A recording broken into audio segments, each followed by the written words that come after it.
Hi everyone, my name is Jason. Today I'm going to talk about the biggest difference between high school and college.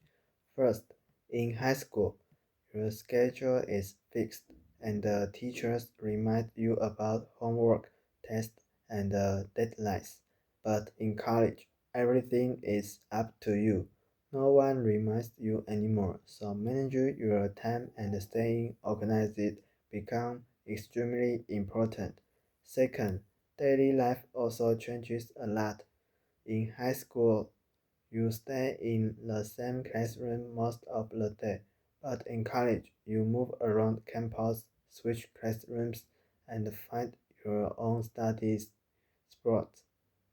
Sometimes even walking around just to find a quiet place to focus.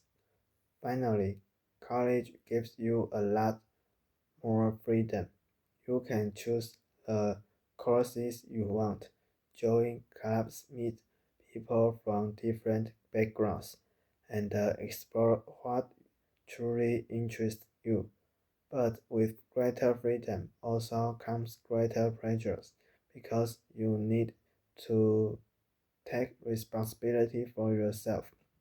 So, how can you take responsibility for yourself?